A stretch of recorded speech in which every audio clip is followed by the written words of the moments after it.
우리 고린도후서 4장 13절 다 같이 읽겠습니다. 기록된 바 내가 믿는 고로 말하였다 한 것 같이. 왜 그렇게 힘이 없어요? 벌써 겁을 집어먹고 힘이 없어요? 4장 13절 새로 읽으십시다. 기록한 바 내가 믿는 고로 말하였다 한 것 같이 우리가 같은 믿음의 마음을 가졌으니 우리도 믿는 고로 또한 말하더라. 시편 116편 10절에 있는 말씀을 바울 선생이 인용해서 말합니다. 내가 믿는 고로 말하였다. 사람이 마음에 믿어 의롭게 되고 입으로 시인하여 구원에 이른다. 이 입으로 시인하는 것은 굉장히 큰 위력이 있습니다. 믿음이란 눈에 보이지 않지만 입으로 고백하면 믿음이 밖으로 선포되는 것입니다. 그러면 그 믿음이 풀려나서 역사를 하는 것입니다. 내 가슴 속에 품고 있는 믿음은 아직까지 풀려나지 않은 믿음인 것입니다. 풀려나지 않은 믿음이에요. 그러나 입으로 시인하면 이 믿음이 풀려난 것입니다. 뱃속에 어린아이를 갖고 있는 어머니가 동에 가서 우리 아이 호적 올려야 되겠습니다 하면 여러분 동에서 웃을 것 아니겠습니까? 아직 뱃속에 있어서 나오지도 않는데 무슨 호적에 올립니까? 분명히 아기가 뱃속에 있는데도 호적에 올려달라면 안 올려줍니다. 그러나 어린아이가 출산하면 즉시로 가서 호적에 올리면 호적에 올라갑니다. 법적으로 인격으로 인정을 받게 되는 것입니다. 뱃속에 있을 때는 다 자랐어도 내일 태어날 애라도 지금 오늘 호적에 안 올려줍니다. 그러나 태어나자마자 호적에 올리면 법적으로 호적에 올려지는 것입니다. 뱃속에 있는 믿음은 아무리 강해도 하나님이 호적에 안 올려주십니다. 믿음이 있어도 그것은 가능한 믿음이지 실제적인 믿음은 아닌 것입니다. 입으로 선언하면 호적에 올라가는 것입니다. 효과를 발생하는 것입니다. 믿음이 입으로 선포될 때 그 믿음은 효과를 발생하는 것입니다. 그러므로 아무리 믿음이 커도 입을 딱 다물고 있으면 그것은 아직 하늘에서 인정하지 않은 믿음인 것입니다. 땅에서 매면 하늘에서 매일 것이요 땅에서 풀면 하늘에서 풀리라. 매고 푸는 행동이 일어나야 하늘에서 인정해 주는 것입니다. 매고 푸는 것은 뭘 합니까? 입술의 고백으로 그렇게 하는 것입니다. 성경에도 여러분 하나님이 태초에 천지를 지으실 때 하나님이 속으로 생각으로 지은 것 아닙니다. 말씀하셨습니다. 빛이 있으라. 효과를 발생해요. 빛이 생겨나죠. 궁창이 생겨나고 윗물과 아랫물로 나누어져라. 하늘이 생겨났습니다. 천하의 물은 한 곳으로 모이고 육지가 드러나고 각종 열매 있는 나무와 풀이 돋아나라. 말씀을 하시니까 역사가 일어난 것입니다. 해와 달과 별들이 생겨나라. 말씀이 나가서 창조하신 것입니다. 말씀이. 하나님 말씀하기 전에는 아무 일도 일어나지 않았습니다. 예수님의 사역을 보십시오. 예수님께서 소자에 안심하라. 내 죄사함을 받았나니라. 하실 때 그 사람 죄사함 받고 내 침상을 들고 집으로 돌아가라고 말씀하시니까 중풍에서 풀려나서 침상을 들고 집으로 돌아갔습니다. 문둥병 환자가 주님께 나와서 물을 거라 주께서 원하시면 저를 깨끗게 하실 수 있나이다. 그때까지 깨끗 안 해줬습니다. 주님께서 원하노니 깨끗함을 받아라. 순식간에 깨끗해져 버리고 말한 것입니다. 말씀이 여러분 굉장한 위력이 있습니다. 보통 말도 힘이 있거든. 하물며 여러분 믿음의 말씀은 얼마나 큰 위력이 있습니까? 우리 속담에도 말이 씨앗된다는 말이 있지 않습니까? 말이 씨앗됩니다. 자꾸 말하면 그 말이 씨앗이 돼요. 우리 촛불 시위로부터 시작해서 한국의 반환주의자들이 미국 물러가라, 미국 물러가라. 자꾸 그러니까 그것이 말이 씨앗돼가지고 지금 미군 감축이 구체적으로 지금 이루어지고 진행돼가고 있지 않습니까? 큰 일입니다, 여러분. 미국이 군대를 감축한다는 것은 우리 한국 방위에 구멍이 뚫어진 것입니다. 적어도 일선에 있는 미국의 일개사단이 뒤로 물러선다는 것은 우리 한국의 국방비를 2배나 올려야 됩니다. 그리고 현재 복무하는 군인들이 적어도 2달 내지 석 달을 더 많이 복무해야 되고 더 많은 군대를 양성해야 됩니다. 보통 문제가 아닙니다. 그런데 뭐 앞뒤를 가리지 않고 감정이 생긴다고 그냥 미국 물러가라, 미국의 국기를 찍고 불태우고 양피 고홈하고 그런 철부지 같은 소리를 하는 것 볼 때 정말 가슴을 치고 우리 부모들이 얼마나 우리 자식들 교육을 잘못 시켰는지 정말로 탄식할 일입니다.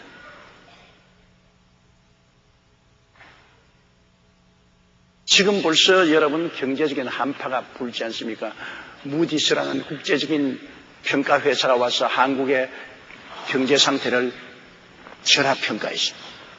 그 절하평가한다는 것이 무슨 의미인지 압니까? 그렇게 하면 그만큼 위험하다고 해서 외국의 사람들이 한국에 투자를 하지 않고 한국에 투자한 사람들이 한국에서 돈을 뽑아가고 그렇게 되면 한국의 기업에 찬바람이 불고 공장 가동이 중지되고 수출과 수입이 줄어들고 직장은 잃고 수입은 없어지고 당장 경제적으로 큰 수렁에 빠진다. 벌써 그게 시작되었어요. 천지를 모르고 날뛰는 사람들을 보게 될 때 한심하지 아니할 수 없어요. 요사이 정신을 바짝 차려도 살기 힘든데 정신 차리지 않고 방만하게 설익은 민족주의 가지고서 외치는 것 위험천만한 일인 것입니다. 뒷감당을 어떻게 하려고 그렇게 하는지 모르겠어요. 교회라도 이제는 그러므로 정신을 차리고 우리가 말을 바로 할 줄 알아야 되는 것입니다. 말이 얼마나 위험합니까? 내 입에 말로 내가 묶였으며 내 입에 말로 내가 사로잡힌다고 말했습니다. 말 조심해야 돼요. 가정이 파괴되는 것도 말 잘못해서 파괴되지 않습니까? 부부간에 서로 절제하고 입을 조심하면 가정이 파괴 안 되는데 입을 절제 않고 막말을 해버립니다. 더구나 부부간 싸움 일어나면은 있는 말 없는 말도 만들어가지고 상대방의 속을 확 뒤집어 놓으려고 어찌한지 상대방의 속을 뒤집어 놓으려고 그냥 한단 말이에요. 뭐 걷잡을 수 없이 파괴됩니다. 옛날 시대에는 사회적인 윤리와 도덕이라는 제어 장치가 있어가지고서 그렇게 하더라도 참고 견디는데 요사이는 사회적인 그런 브레이크가 없었습니다. 제어 장치가 없었습니다. 그러니까 뭐 서로 막말하고 난 다음에 그날로 보따리 사고 하는데 신혼여행에 돌아오는 길이 이오는 길이 꽤 많잖아요. 신혼여행 가서 신혼여행지에서 서로 막말을 해가 부딪혀버려요. 뭐 결혼이고 뭐고 다 때려치워버려요. 돌아올 때는 이혼은 해서 돌아온다. 그건 말 잘못해서 그런 것입니다. 말이 얼마나 중요합니까? 한마디 말에 천냥빚을 갚는다는 말이 있습니다. 말 잘하면 천냥빚을 갚는다. 그렇기 때문에 우리가 입에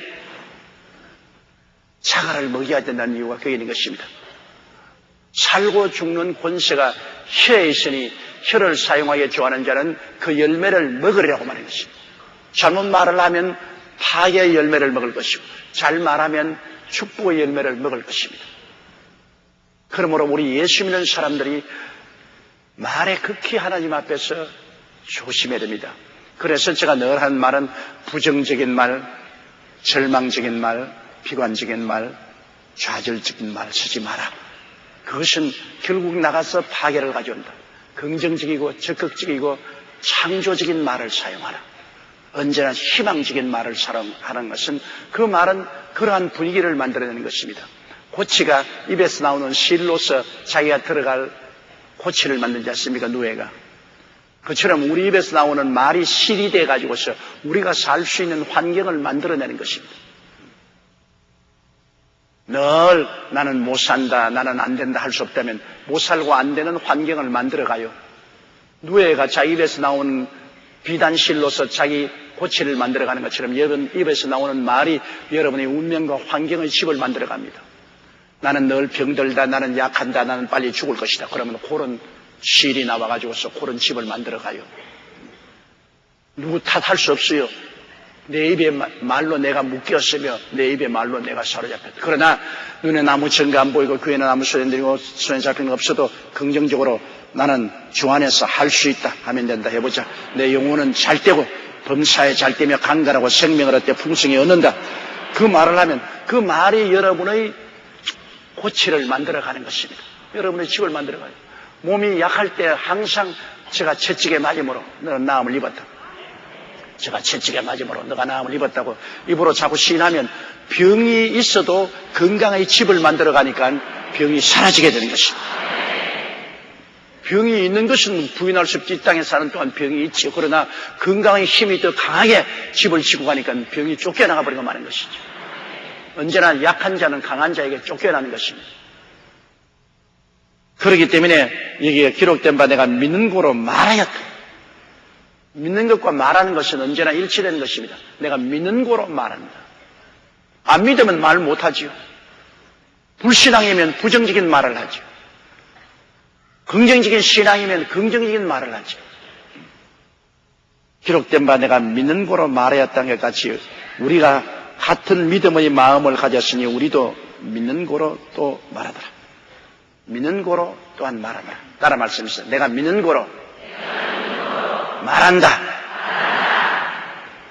그러므로 여러분께서는 하나님 말씀을 잘 아시고 십자가에 못 박힌 예수 그리스도의 대속의 오중복음과 삼중 축복을 깊이 내 마음속에 깨닫고 그것을 믿음으로 말하십시오.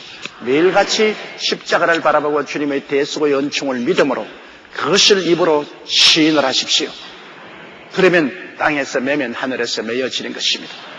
땅에서 자꾸 부정적으로 풀어버리면 모든 것이 다 풀려나는 것입니다.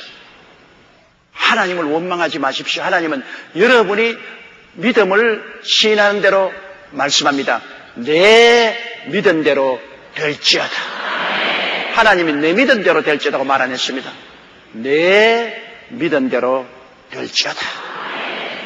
그러므로 우리는 믿는 고로 말한다. 그 말한 결과가 이루어지는 것이죠. 믿음이란 어디서 납니까? 믿음은 들음에서 나며 들음은 그리스도의 말씀으로 말미암나니라.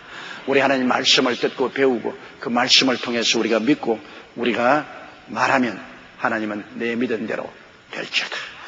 우리의 말을 따라 하나님이 역사하는 것입니다. 땅에서 매면 하늘에서도 매이고 땅에서 풀면 하늘에서도 풀리는 것입니다. 그러므로 여러분 얼마나 믿는 거로 말한다는 것이 중요하잖아요. 바울 선생은 우리가 마음속에 같은 믿음을 가진 거로 우리도 그렇게 말한다. 마음에 있는 믿음대로 우리도 선언한다는 것입니다. 14절요. 주 예수를 다시 살리시니가 예수와 함께 우리도 다시 살리사 너희와 함께 그 앞에 서게 하실 줄을 아노라. 우리의 큰 소망이 뭐냐면 예수님이 사람으로 오셨다는 것입니다. 예수님이 천사로 왔었으면 천사는 우리와 종류가 같지 않습니다. 그러나 예수님은 우리와 똑같은 혈육에 속했습니다. 동정녀 마리아의 몸에서 10달 동안 잉태되어서 고고의 울음소리를 내고 이 땅에서 사람으로 태어나서 우리 사람 어린아이로 어머니 젖꼭지를 물고 자라나서 주님께서 30까지 자라나실 것입니다. 그러므로 우리가 희망이 있는 것은 예수님은 우리와 똑같은 사람이다. 하나님이 하나님의 지위를 버리고 완전한 사람이 되어서 오셨기 때문에 예수님께 일어나는 모든 일은 우리가 예수님을 씨앗으로 받아들이면 우리도 똑같이 그렇게 된다는 것입니다.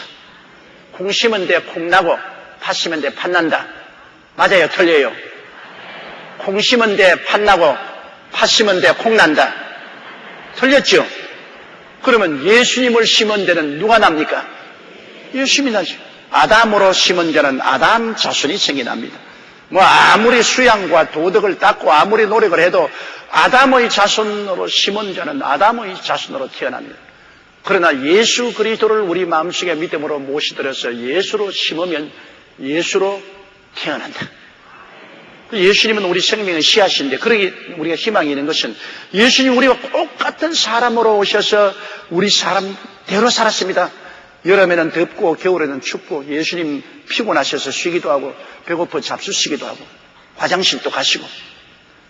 나는 국민학교 때 우리 선생님 화장실 가는 거 보고 절망했습니다. 내가 선생님이 너무나 훌륭하고 위대하신 분으로 알았기 때문에 선생님이 화장실 간 줄을 몰랐는데 하루 수업 시간에 수업을 하고 나오니까 선생님이 화장실에서 나오더라고요. 나 그다음부터 선생님이 바로 안 쳐다보여요. 그냥 어떻게 선생님이 화장실에 갔다 오는 말이야. 우리는 화장실에 갔다 오더라도 어릴 때는 굉장히 충격을 받았습니다. 어리석은 것이지만은 그만큼 선생님은 우리와 다르다고 생각했는데 결국 똑같은 우리와 인간이라고. 예수님도 우리와 다르지 않습니다. 똑같은 인간이십니다.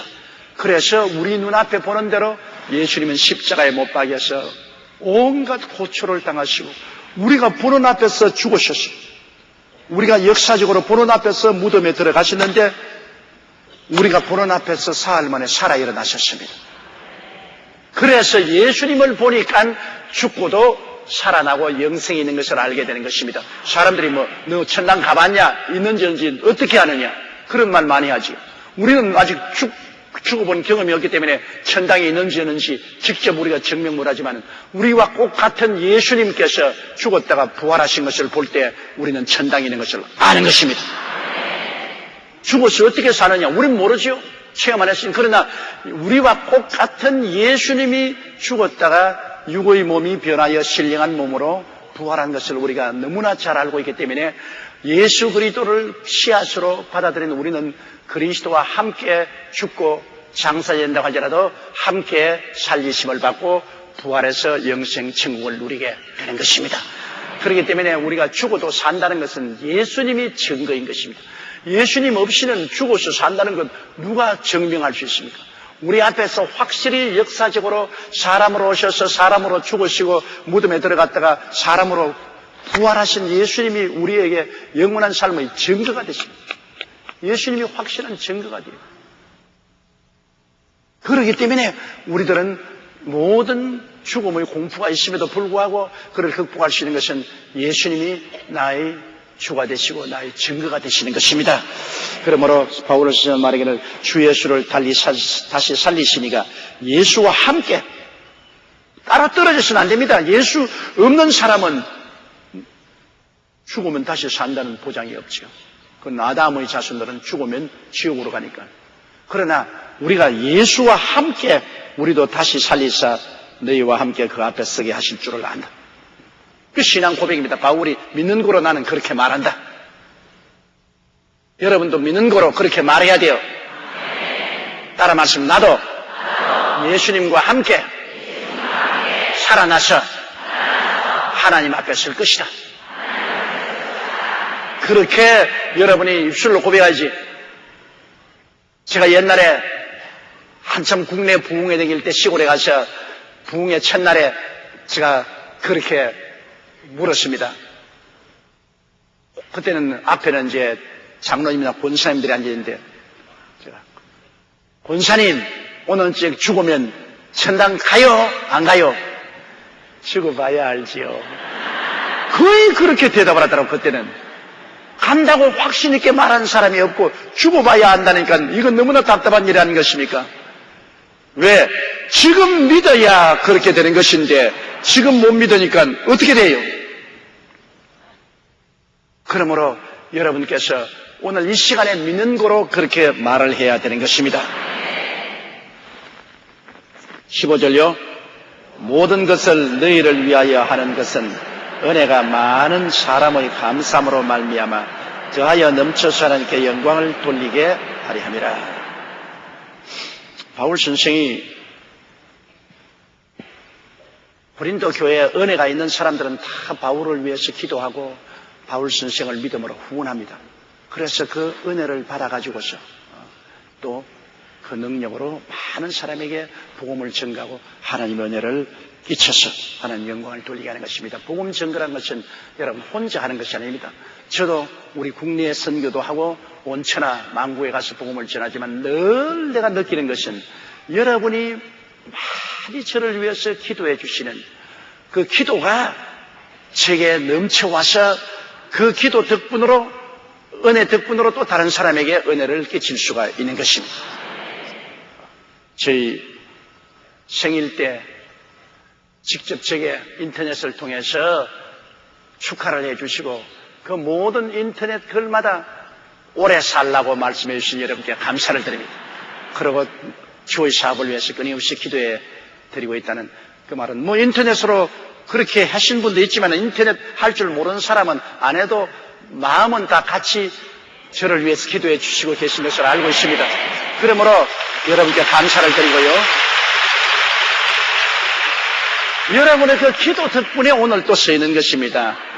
그 기도가 하나님의 영광을 제게 허락해 주셔서 또 능력을 가지고 복음을 전할 수 있게 해주십니다. 바울 선생님도 그렇게 고백한 것입니다. 모든 것은 너희를 위하여 하는 것은 은혜가 많은 사람의 감사함으로 말미암아 그 은혜가 많은 사람들의 기도와 감사함으로 말미암아 또 바울의 은혜가 끼쳐서 복음을 전하고 전함으로 또 더 많은 사람이 또 은혜를 받아 감사하게 되는 것입니다. 저도 여러분을 위해서 항상 기도하는 것을 게을리하지 않는데 또 여러분도 저를 위해서 항상 기도하기를 게을리하지 않으면 서로 은혜를 주고받는 것입니다. 여러분의 기도로 내가 은혜 받고 또 나의 기도로 여러분 은혜 받고 그래서 서로 상호작용을 해서 하나님의 영광이 넘치게 되는 것입니다. 16절요. 그러므로 우리가 낙심하지 아니하노니 그 사람은 후피하나 우리의 속은 날로 새롭다. 우리 그 사람 속 사람을 말하지 않습니까? 여러분 예수 믿지 않은 사람은 그 사람 속 사람이 없이 다 두루뭉술이 하나입니다. 다 육의 사람밖에 없습니다. 그러나 우리 구원받은 사람은 죽은 영이 살아나기 때문에 육의 사람과 신령한 사람으로 나누어지는 것입니다. 바울이 말한 것처럼 그 사람은 후피하나 속은 날로 새롭다는데 그 사람 육의 사람은 우리가 아버지 어머니로부터 얻은 몸 그것을 올라가면 아담과 하와로부터 받은 몸입니다. 육의 사람은 영이 죽어있기 때문에 육의 사람은 세상과 마귀에 속한 사람인 것입니다. 그러므로 육의 사람은 하늘나라를 상속으로 받지 못합니다. 그러나 우리가 예수를 믿음으로 우리가 죽었던 속사람이 살아났습니다. 살아난 증거가 어디냐? 속사람이 살아나기 전에는 하나님의 이름을 부르지 아니했습니다. 속사람이 살아나기 전에는 예수 그리스도의 이름을 부르고 믿지도 않았습니다. 속사람이 살아나기 전에는 기도도 아니었고 찬송도 아니었습니다. 왜? 죽은 사람이 무슨 기도를 하고 찬송을 합니까? 여러분 세상 사람 보세요. 속사람이 죽은 사람들 한번 가서 보세요. 하나님에 대한 이야기하는가? 안 해요. 모르니까. 하나님과 관계가 없으니까. 예수님과 관계가 없으니까 말해도 비웃고 말죠. 기도합니까? 기도의 필요성을 느끼지 않습니다. 속사람이 죽었는데. 찬송합니까? 안 하지요. 여러분 속사람이 있다는 증거는 여러분이 예수를 믿고 나자마자 하나님 아버지의 이름을 부르게 되고 그리고 예수 그리스도를 구주로 시인하게 되고 여러분이 기도하게 되고 감사하고 찬송하게 되고 하나님의 생명 양식을 먹기 시작했다는 것입니다. 죽은 사람은 안 먹어요. 죽은 사람에게 밥상 차려놓고 아무리 떠먹여 보세요. 먹는가? 나는 어릴 때 우리 어머님이 우리 집에서 일하는 처녀를 보고서 야 시계 밥 줘라. 그때는 우리 마루에 우리 동리에 우리 집에서만 이 큰 시계가 있어서 늘 주가 왔다 갔다. 동리 사람들이 시간을 알려면 우리 집 앞마당에 와야 알아요. 그때는 한 동리의 시계가 하나 있을까 말까 했으니까. 그래서 그 시계를 그때는 시계 탭을 말아준다는 것을 그렇게 말하고 시계 밥 준다 그럽니다. 요 사이도 시계 밥 준다는 말을 한 사람이 있는지 모르겠지만 시골에 옛날에는 시계 밥 준다 그럽니다. 그래 정규적으로 탭을 이렇게 말아줘야 시계가 가잖아요. 이렇게 양쪽에. 그래서 우리 집 일하는 처녀 보고 우리 어머님이 얘 시계 밥 주라. 근데 내가 딱 나가보니까 밥을 한 상 차려서 시계 앞에 갖다 놨어.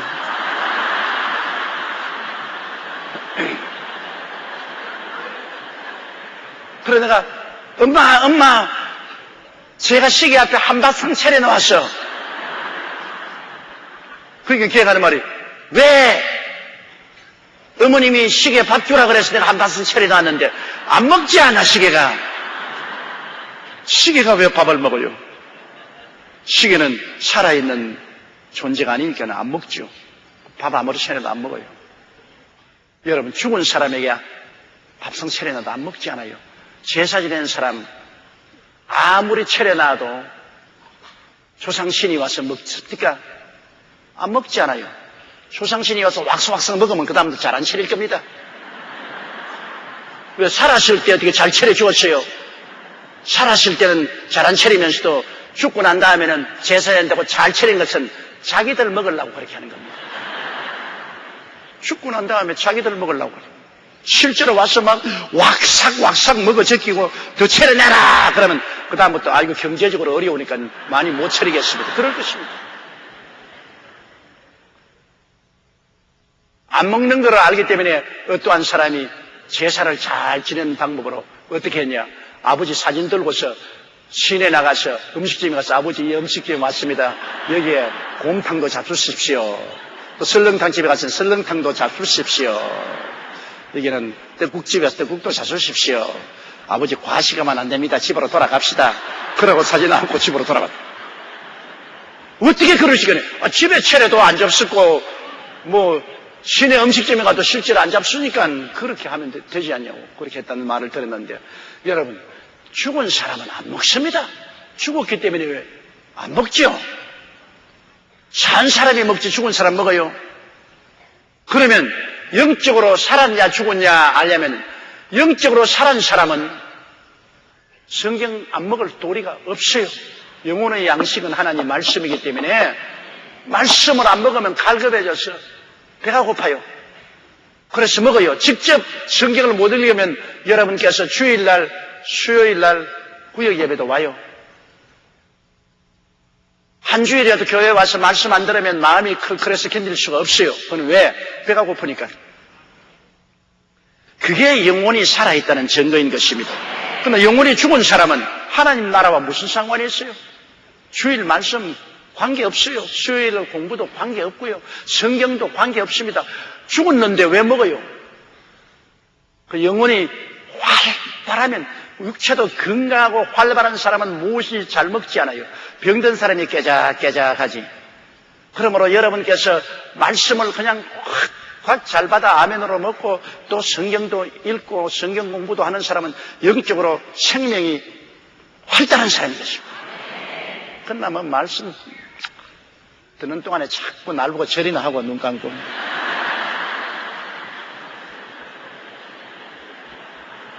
성경 읽어도 검은 것은 글이요 흰 것은 종이고 무슨 말인지 하나님이 잔소리가 왜 이렇게 많노 그러고 말을 그건 영적으로 병들었기 때문에 그런 것입니다. 병든 사람이 밥 잘 먹지 않잖아요. 옛날에 쌀밥 구경하기가 굉장히 힘들 때 일정시대 내 밑에 여동생이 병이 들어 누웠는데 어머님이 흰 쌀밥을 해서 그때 징어리가 많았어요. 그때는 징어리가 굉장히 많은데 요새는 징어리가 없어요. 여러분 징어리 압니까? 징어리 아는 사람 한 손으로 봐주십시오. 별로 모르죠. 꽁치같이 생겼는데요. 기가 막히게 맛이 있다고. 기름이 부글부글 끓는 게 징어리 한 마리 굽어 놓으면 밥이 어디 갔는지 흔적도 없어요. 그렇게 징어리가 맛있는데, 해방되고 난 다음에 징어리가 없었어. 해방 전까지는 징어리가 많았는데. 그런데 어머님이 아주 흰 쌀밥에 징어리를 구워가지고서 내 동생을 이렇게 가지고서 떼서 먹으라 하면서 징어리를 찢었어. 그래, 안 먹어. 그럼 내가 옆에 있다. 어찌 먹고 싶은지. 나도 나도 병들었으면 좋겠다. 그러다가 불이 번쩍 나게 한 대 얻어맞았네. 나는 건강하니까 그 뭐 정거리에다가 그 밥 한 살 눈도 깜짝할 사이에 그냥 먹어버리겠는데, 동생은 아프니까 입맛이 없어가지고서 아무리 그 흰 쌀밥에 정거리를 찧어서 줘도 안 먹어. 그 영적으로 병들면은 아무리 떠먹여 줘도 안 먹어. 주일날 와도 말씀을 들어도 은혜도 없고, 수요일날은 교회 안 나가고, 성경에는 먼지가 쌓이고, 그러다가 죽어버린 사람이 있어요. 그러다가 이 구원을 받았다가 구원을 놓쳐버리고 영적으로 죽은 사람이 있어요. 그러므로 우리가 영적으로 사는 사람은 하나님의 말씀을 활달하게 받아먹는 것입니다. 여러분이 살았다는 증거가 바로 그거에 있는 것입니다. 살아있기 때문에 하나님 아버지로 부르고 예수님을 구주로 시인하고 여러분 말씀을 열심히 받아먹고 기도하고 찬송하는 것은 영적으로 살아있다 하는 증거인 것입니다. 영혼이 내 속에 살아있다. 속 사람이 살아있다. 그래서 바울 선생은 말하기를 우리 그 사람은 후패하나 속은 날로 새롭다는 것은 그 사람은 후패해지잖아요. 저는 67살을 먹었다. 생일 잔치에 별로 기쁘지가 않아요. 그만큼 늙은다리가 되었다. 그 말입니다. 어쩌다가 이렇게 됐냐? 참으로 깜짝 놀랄 사실입니다. 어제 저녁에도 제가 기도하면서 생각했는데 내 기분에는 아직 50대밖에 안 된 것 같은데, 확실히 기분으로는 아직 50대밖에 안 된 것 같은데, 벌써 내가 나이가 67살이라. 어떤 사람은 내 생일 카드에 68세 생일을 축하합니다. 근데 왜 한국 나이 쳐요? 한국 나이 난 안 친다고. 한 살이라도 빼내야지. 왜 한국 나이를 쳐요? 한 살 마이너스 67살. 그래도 아직 70까지는 3년이 돼 있으니까 희망이 있다고요. 그러나 어찌할 도리 없이 능능길 가시로 맞고 오른 백발 막대로 칠렸더니 백발이 제 뭔지 알고 지름길로 오더라고. 이러면 지름길로 와요. 아예 그냥 나이 늙으면 세월이 얼마나 그렇게 빨리 간지 모르겠어요. 20대에는 자동차가 20km로 달리고, 30대는 나이 먹는 게 30km로 달리고, 50대는 50km로 달리고, 60대는 60km로 달려요. 눈 깜박할 사이에 그냥 달려가는 겁니다. 그러니 시간은 머무르지 않고 우리는 자꾸 앞으로만 나가요. 과거는 전부 망각되고 잊어버리고, 대구에 일어난 저 지하철 참사도 며칠이면 다 잊어버립니다. 다 과거로 돌아오고. 그러니까 순서를 따라서 앞선 사람은 다 빨리빨리 자꾸 죽어가고, 또 뒤에 또 따라서 죽는 사람이 줄을 서서 따라오고, 그런 겁니다. 온 인류가 전부 다 쫙 물결같이 사라지고, 물결같이 태어나고, 물결같이 또 뒤를 따라오고. 그래서 그 사람은 후패한 것 어찌할 도리가 없어요. 아무리 해도 여러분 넓습니다. 아무리 얼굴에 화장을 해도 팽팽한 얼굴이 쭈글쭈글하게 되지요. 저는 과거에 화장을 하는데 요새는 열심히 한다고, 열심히. 얼굴에 있는 화장품은 다 갖다 발라요. 아직까지는 그래도 팽팽하지 않아요. 그렇죠? 그런데 이 팽팽한 것이 얼마가 겠습니까? 자연이 진행돼 가는 과정을 사람의 힘으로 막을 수가 없잖아요. 그러므로 그 사람은 후패합니다. 여러분, 아무리 옷을 쪼아입고 날씬하다 해도 목욕탕에 가보십시오. 배 가죽이 축 늘어지고, 가슴도 늘어지고, 근육은 사라지고 가죽만 척 늘어지는, 참으로 목욕탕에 가면 한심해요. 한심해. 그러니까 그 캄프라지 하려고 그냥 옷을 아주 딱 몸에 조이는 거 입고, 색깔 울긋불긋한 거 입고, 그건 최후의 발악입니다. 별 도리 없어. 그 사람은 후패해요. 그러나 우리 예수 믿는 사람이 너무나 희망찬 것은 속은 날로 젊어진다. 속은 하나님 말씀과 성령으로 말미암아 더 믿음, 소망, 사랑, 의와 평강과 희력이 넘쳐나고 몸이 죽음에 가까울수록 마음은 천국에 가까워진다. 몸은 죽음에 가깝죠. 그러나 마음은 천국에 가까워져. 순식간에 그날이 와서 내 육신의 장막집 떠나가면 손으로 짓지 않은 영원한 집이 우리에게 다가오게 되는 것입니다. 이 얼마나 놀라운 일인 것입니다. 나는 예수 안 믿는 사람 어떻게 사는지 다 이해가 안 가요.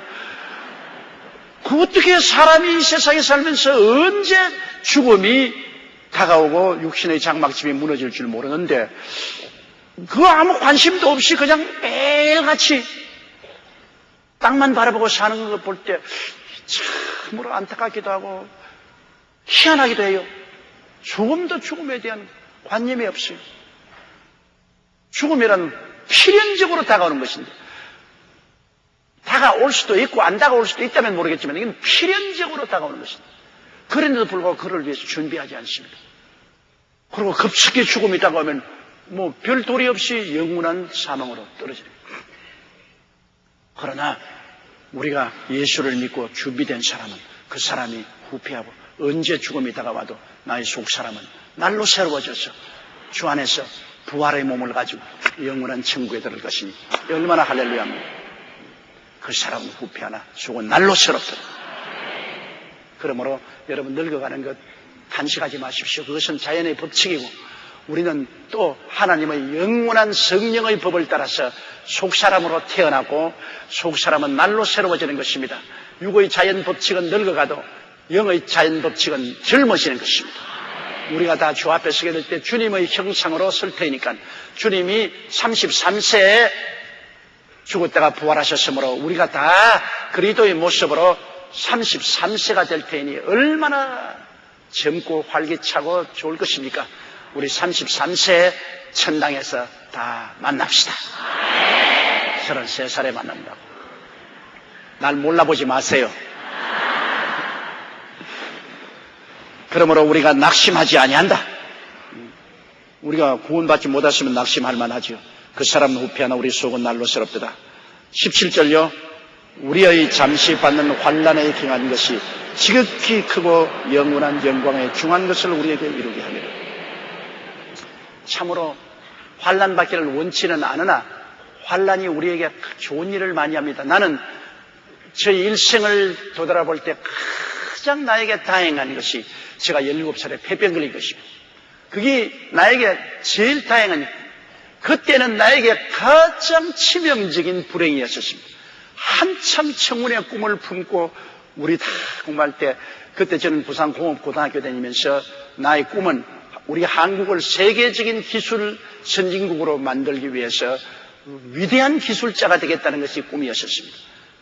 그러다가 환경이 어려워지므로 우리 친구들이 전부 다 해군 사관학교에 가면 공짜로 밥 먹여주고 옷 입혀주고 한다고 육군 사관학교 아니면 해군 사관학교로 가는 것이 좋다.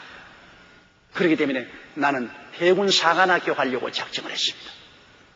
그러니까 그런 청운의 꿈을 품고 있었는데 폐병이 걸려서 딱 쓰러졌어. 거의 뭐 나는 절망이죠. 뭐 친구들은 다 공부하고 얼마 있지 않으니까 학교 졸업하고 시험 시즌이 끝나고 난 다음에 친구들은 와서 나는 뭐 서울대학에 들어갔다, 나는 중앙대학에 갔다, 나는 뭐 단국대학에 갔다, 나는 부산대학에 갔다, 그리고 나는 해군사관학교에 갔다. 뭐 내 가장 친한 친구인 몇 사람은 해군사관학교 가서 해군사관학생 생도복을 입고 겨울인데 아주 좋은 코트를 입고, 근데 나는 머리를 막 지금 길러가지고서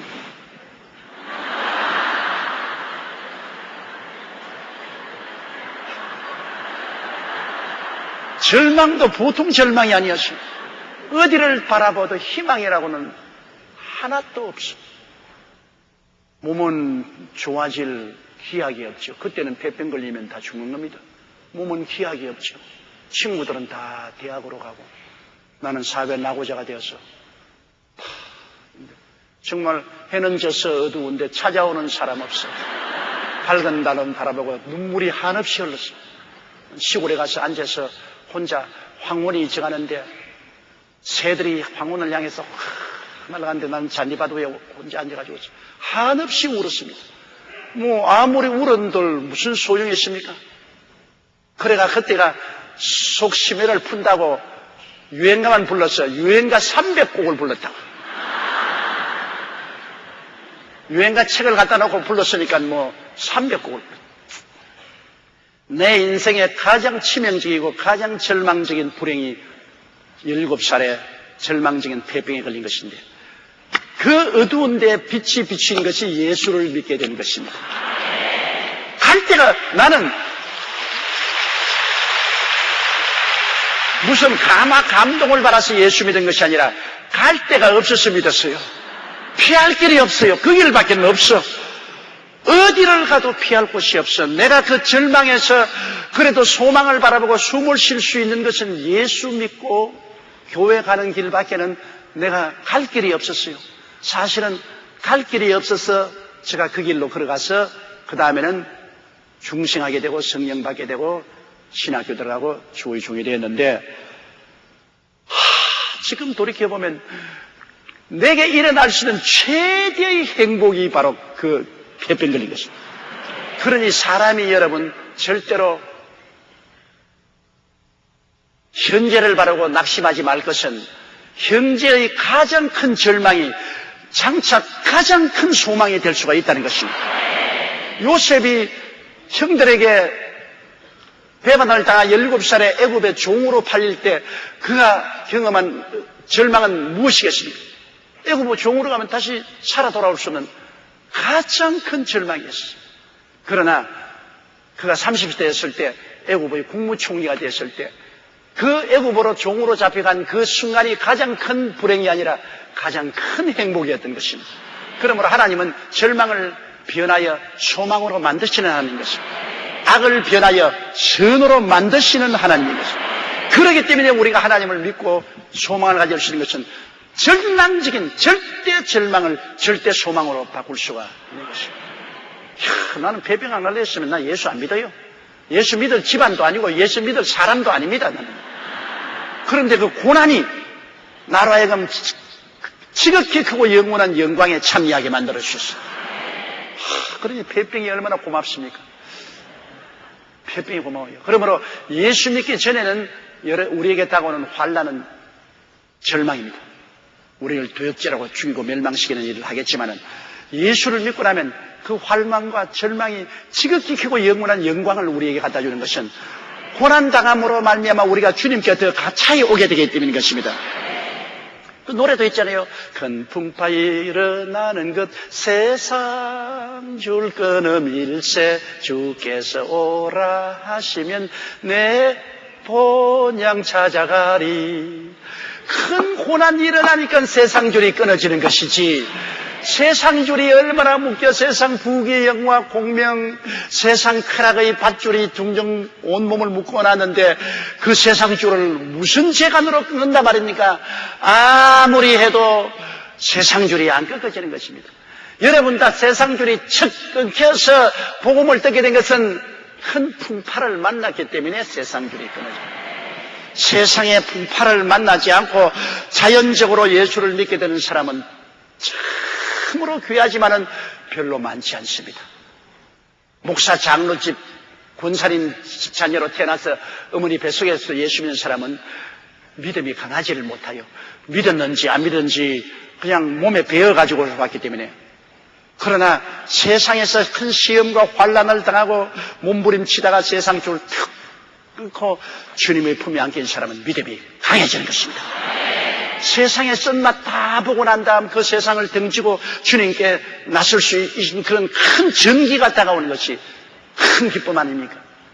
내가 옛날에 종로에서 그때는 종로가 저렇게 복구 안 되고 아직 6.25 사변 난 이후로부터 시작해서 건물들이 다 무너졌을 때 그 종로 세종로에서 제가 부흥회를 열었어요.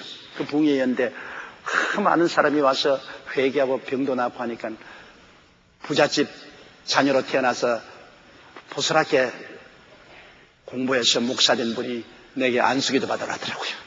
와서 목사님 안수해 주십시오. 무슨 안수냐? 나도 폐병 들리도록 안수 좀 해 주십시오. 무슨 소리 하는 거예요, 이게?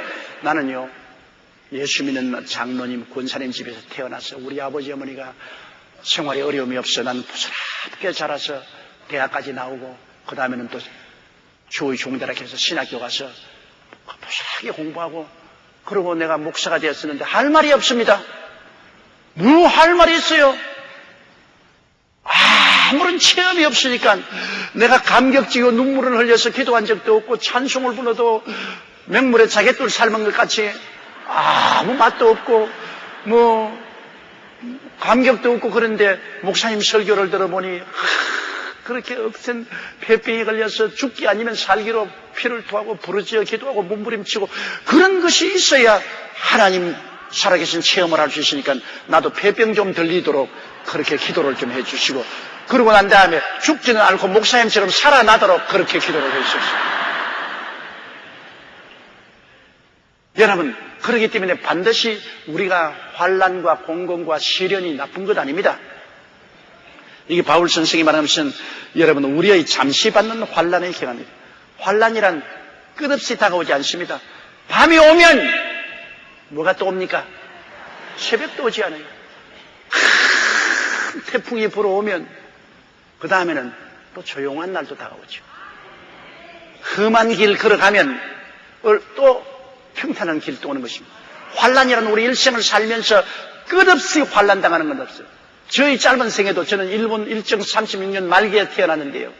1936년 2월 14일 날 태어났으니까 발란틴데이에 태어나서 나는 생일을 이중으로 생일 잔치만 한 게 아니라 초콜릿까지 받아먹으니까 좋잖아요. 그때 일정 말기에서 얼마나 힘든 때, 젊은 처녀들은 정신대로 잡혀가고, 젊은이들은 다 총알바지로 끌려가고, 장년들은 보국대라고 해서 보국대로 뽑혀가고, 부녀들만 남아있는 그러한 때에 살았어요. 그것이 영원히 갈 줄 알았습니다.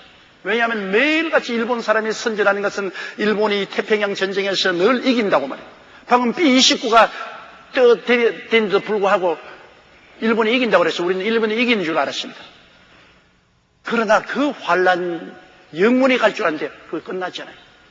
환란이 끝나고 난 다음 그 다음 해방된 이후에 좌익과 우익의 충돌로 말미암아 사회가 말로 다 할 수 없이 시끄러웠습니다. 그때 우리 한 5년 동안의 사회가 좌우익 충돌로 말미암아 학교나 회사나 어디 할 것 없이 얼마나 시끄러운지 그러고 난 다음에 제가 중학교 2학년 때 1950년 6월 25일 새벽에 북한군이 침해들어서 6.25 사변. 그 6.25 사변으로 말미암았던 민족적인 순환은 말로 다 할 수 없습니다. 영원히 이것이 계속될 것 같이 고통스러웠습니다. 그런데 1953년에 휴전이 되고 전쟁이 끝났죠. 지금 돌이켜보면 언제 있었냐? 역사의 저 뒷방으로 물러가고 마는 것입니다. 민족적인 순환도 영원히 계속되지 않고 순식간에 지나가요. 지금 남북이 대결해서 지금 북한이 원자탄을 만들고 미사일을 만들고 전쟁 분위기를 일으키고 온 세계가 긴장 속에 들어있지만 이것도 또 영원히 계속되지 않아요. 이것도 순식간에 사라져요. 우리 대한민국 5천년 역사를 두고 보면은 민족 분단이 지금 있은 것은 한 50년밖에 안 되는데 여러분 이거 눈 깜박할 사이인 거죠. 이것도 또 지나가요. 환란은 오래 가지 않습니다. 여러분 생애 속에 다가오는 시험과 환란도 영원히 갈 것 같지만은 영원히 안 가요. 환란을 경한 것이 짧지만은 예수를 알게 되면 그 환란은 피투성이를 만듭니다. 환란은 도적질하고 죽이고 멸망시키고 핥히고 상처투성이를 만들지만 예수를 믿으면 환란을 당하면 어떻게 됩니까? 기도를 하게 돼요. 편안하면 기도 안 해요. 그게 참 모순입니다. 편안할 때도 기도를 많이 하면 좋겠는데 편안하면 기도를 할 거리가 없어요, 여러분. 무대가 생기면 배우들이 와서 연극을 하지 않아요. 무대가 없으면 연극을 하지 않지 않아요. 고난의 무대가 있어야 기도하는 배우들이 생겨나요. 고난이 다가와야 기도하지 편안하면 기도도 안 해요. 저도 그렇습니다. 교회가 다 편안하고 잘 되면 기도가 안 나와요. 할 말이 없어요. 그저 엎드려도 할렐루야 할렐루야 할렐루야 감사합니다 그 말밖에 안 써요. 다른 기도할 것. 그러나 시련이 다가오면 주여 나 죽습니다. 날 살려주십시오. 주님 날 건져주십시오. 어떠한 사람이 목사님께 찾아와서 목사님 나는 사람들처럼 그렇게 갈급하게 기도가 안 나옵니다. 갈급하게 기도할 수 있도록 좀 해주십시오. 몸부림치고 부르짖도록 기도하게 해주십시오. 그래요? 그러면 준비하고 나오십시오. 어디로 가니까 강가로 데려가거든요. 여기 왜 합니까? 말 따라오십시오. 그 강물 속으로 들어가면 갑자기 다른 데가 머리를 눌러가면 물속에 집어넣어. 숨이 답답해가 막 몸부림을 그게 탁 나니까 왜 이렇게 합니까? 숨이 답답하니까 굉장히 숨 쉬고 싶지요. 누가 숨이 안 쉬고 싶겠어요? 보십시오. 답답한 일을 당해야 숨이 쉬고 싶은 것처럼 답답한 일을 당해야 기도가 나옵니다. 당신은 아직 답답한 일을 안 당했기 때문에 갈급하지가 않아서 기도가 안 나오는 거예요. 그렇게 말을 했다는 것을 제가 읽어본 적이 있습니다. 그렇기 때문에 반드시 우리에게 고난당하고 답답한 일을 당하는 건 나쁜 것 아닌 것은 고난당하고 답답한 일을 당해야 기도가 나오기 때문인 것입니다. 성경에 보시오. 아브라함에 대한 이야기를 뭘 우리가 읽고 감동을 합니까? 고통당해서 아브라함이 기도했기 때문에 응답받은 체험이죠. 이삭은 별로 이야기할 거리가 없습니다. 이삭은 편안하게 살았기 때문에 별로 하나님의 기적이 나타나는 체험이 없어요. 야곱은 환난을 많이 당하기 때문에 야곱 이야기는 할 이야기가 많아요. 요셉도 할 이야기가 많고 이스라엘이 광야를 지나면서 고통 많이 당하기 때문에 하나님의 영광이 많이 나타났잖아요. 고통이 없으면 영광도 없는 것입니다. 여러분, 내가 고통과 환난을 당해야 하나님 건지시는 효과가 있죠. 어두워야 빛이 필요하지 환하게 밝은 데는 빛이 필요 없지 않아요. 어두운 데야 빛이 효과를 발생. 고난 당해야 하나님의 영광이 필요한 것입니다. 그렇기 때문에 여러분이 하나님의 은혜를 체험하려면 큰 풍파가 일어날 때, 환난이 당할 때 비로소 철회하고 금식하고 몸부림쳐 기도하게 되고 또 비로소 하나님의 영광과 능력이 나타나서 하나님 살아계신 체험도 하게 되고 사람들 앞에 섰을 때 어깨를 펴고 간증을 하고 나도 한때 고난당했으나 하나님의 이런 능력을 체험했다고 말할 때 교인들이 다 그 말의 은혜가 되어서 체험적인 간증에 굉장히 축복을 받게 되는 것입니다. 그러므로 반드시 환난과 고난이 여러분 필요 없는 것 아니에요. 환난에 경한 것이 크고 영원한 영광을 이루게 해주시는 것입니다. 이 땅에 사는 동안에 세상 줄 끊고 내가 주님 앞에 더 나아감으로 그 사람을 더 후피하게 하고 속이 더 새로워지게 되는 것이 환난을 통해서 이루어지는 것이요. 더 기도하게 되고 더 헌신하게 되고 더 하나님께 가까워지게 되고 그렇게 되니까 또 하나님의 기적적인 응답도 받고 하나님의 체험도 많이 하고 영혼이 자람으로 앞으로 천당 올라갈 수는 더 큰 영광을 누릴 수 있는 성장한 속사람이 되는 것입니다. 그렇기 때문에 하나님도 참으로 어려울 때가 많아요. 왜냐? 축복을 해주면 영혼이 안 자라고 축복을 안 해주면 또 죽는다고 호함을 치고 그래서 하나님이 주었다가 빼앗았다가 주었다가 빼앗았다가 하는 것입니다. 너무 많이 주면 그만 세상으로 잠이 들어버리니까 또 빼앗아야 되고 또 부러지게 내 죽는다고 하면 또 불쌍해서 또 좀 줘야 되고 그래서 줬다가는 또 빼앗아야 되고 그래서 밀물과 썰물 같이 좋은 때가 확 왔다가 또 어려운 때가 싹 다가왔다가는 또 좋은 때가 확 다가오고 우리 일생을 살면서 하나님의 은혜는 이 파도처럼 이렇게 지나가는 것입니다. 그러므로 항상 육신적으로 행복하다고 행복한 것은 아닙니다. 항상 육신적인 환경이 어렵고 고달프다고 고달픈 것은 아닙니다. 여러분께서 예수 잘 안 믿는 남편이나 아들, 딸들을 예수 믿게 하려면 어떻게 기도했는지 압니까? 하기는 참 곤란하지만 하나님 때려 주시옵소서. 큰 충격을 받도록 한번 때려 주시옵소서. 그러면 예수 믿어요. 틀림없이 믿어요. 왜? 답답한 사람 뭘 팝니까? 우물 팝니다. 아무리 옆에서 우물 파라 해도 안 답답하면 우물 안 파요. 답답한 사람 우물 파요. 시험과 환란에 다가오면 그때 와서 엄마 기도해줘. 여보 나 기도해줘. 여보 나 교회 가겠어. 그렇게 되는 겁니다. 이러므로 정말로 인간 생활은 설명할 수는 모순에 우리가 삽니다. 좋다고 항상 좋은 것이 아니고 나쁘다고 항상 나쁜 것도 아니고 나쁜 것이 좋은 것이요 좋은 것이 나쁜 것이요 나쁜 것이 좋은 것이요 좋은 것이 나쁜 것이요 나쁜 것이 좋은 것이요 좋은 것이 나쁜 것이요 나쁜 것이 좋은 것이요 좋은 것이 나쁜 것이요 그 가운데 여러분 우리가 삽니다. 그러므로 우리의 일편당침은 예수 그리스도 하나님을 믿고 좋을 때는 하나님께 찬송 부르고 나쁠 때는 기도하고 그렇게 살면 돼요. 너희 가운데 즐거운 사람은 찬양하고 고난당한 사람은 기도하라고 성경에 말한 것처럼 우리는 찬양과 기도를 번갈아 하면서 살게 되는 것입니다. 좋을 때는 찬양 많이 하고 할렐루야 많이 하고 나쁠 때는 기도 많이 하고 하나님께 부르짖기 많이 하면 되는 것입니다.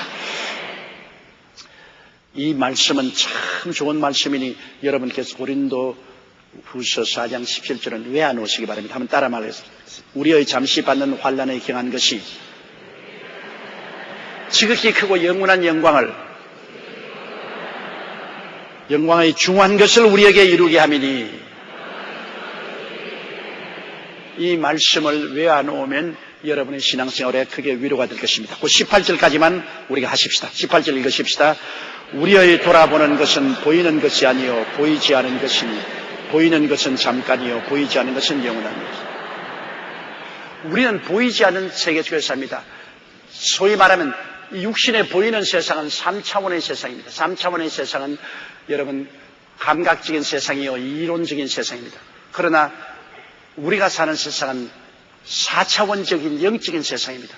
눈으로 볼 수 없고 귀로 들을 수 없고 냄새 맡을 수 없고 손으로 만질 수 없고 이론으로 말할 수 없는 4차원의 영적인 세계입니다.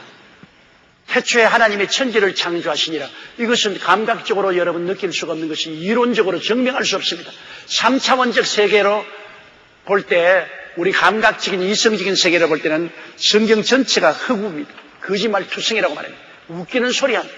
그래서 여러분 감각적인 이론 이성적인 신앙으로 들어간 교회는 타락해버리고 현대주의나 신신약자가 되어서 성경에 있는 기적을 다 뽑아버리고 맙니다. 다 그거는 헛된 소리요 소설이라고 말합니다. 그러나 우리는 여러분 눈에 보이는 이 3차원적 세계에 사는 것이 아니라 우리의 신앙 그 자체가 눈에 보이지 않는 4차원적인 영적 세계 속에서 삽니다. 4차원적인 영적 세계에서 차원이 높으면 차원이 낮은 것을 다스리는 것처럼 우리는 영적으로 눈에 안 보이는 4차원적 영적 세계는 말씀과 믿음으로 사는 세계인데 말씀과 믿음으로 살면 눈에 보이는 3차원의 세계가 변화되기 시작하는 것입니다. 기적이 일어나는 것이죠. 성경은 전체가 4차원적인 영적 세계의 말씀입니다. 그러므로 우리는 눈에 보이는 3차원적인 물질적인 세계에 살지 않습니다. 안 믿는 사람은 영이 없으므로 3차원적 물질 세계에서 살지만 우리는 예수 믿고 구원받아서 영이 살아나서 영은 물질 세계를 지배하고 초월하는 4차원적 영적 세계입니다. 4차원적 영적 세계 속에서 삽니다. 4차원적 영적 세계는 감각과 이성의 세계가 아닙니다. 말씀과 믿음의 세계입니다. 따라 말씀해주세요. 4차원적 영적 세계는 감각과 이성의 세계가 아니라 말씀과 계시와 믿음의 세계입니다. 우리는 말씀과 계시와 믿음의 세계 속에서 우리가 삽니다. 그렇기 때문에 이 성경이 말하는 것은 3차원적인 우리가 돌아보이는 그것은 보이는 3차원적인 감각적인 이성적인 세계가 아니요 보이는 것 이 3차원적 이성적 세계는 잠깐이요 보이지 않은 4차원적 영적인 세계는 영원한 것입니다. 예수 믿지 않은 사람들은 전부 3차원에서 삽니다. 감각적인 세계, 이성적인 세계에 삽니다. 그 몸 전체가 3차원에 소속하고 3차원적인 세계 속에 삽니다. 그러나 예수 믿는 사람은 우리 속에 4차원적인 영적 세계가 들어왔습니다. 다른 세계가 들어왔어요. 예수 믿고 4차원적인 3차원 육신보다 높은 4차원적인 영적인 세계가 들어왔어요. 그러므로 우리는 그 사람의 감각과 이성을 따라 살지 않고 이제는 우리는 속에 있는 4차원적인 영적 세계는 말씀의 세계예요. 하나님의 계시의 세계예요. 믿음의 세계인 것입니다. 그러므로 우리는 말씀과 계시와 믿음을 따라 살고 있는 것입니다. 그러므로 세상적으로 사는 방법이 달라요.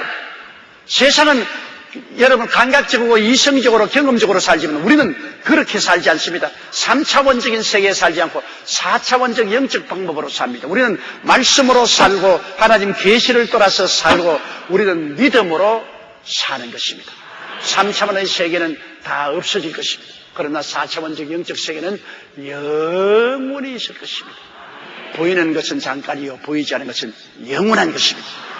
그러므로 여러분은 두 세계를 동시에 가지고 삽니다. 육신은 3차원적인 물질적인 세계 속하고 여러분의 영혼은 4차원적 영적 세계 속에 삽니다. 그러므로 우리가 하나님 말씀과 계시와 믿음으로 살면 차원 높은 세계의 삶으로 내 믿음대로 될지어다. 믿음으로 우리는 3차원적 물질적 세계를 지배하고 다스리며 변화시키면서 살아갈 수가 있게 되는 것입니다.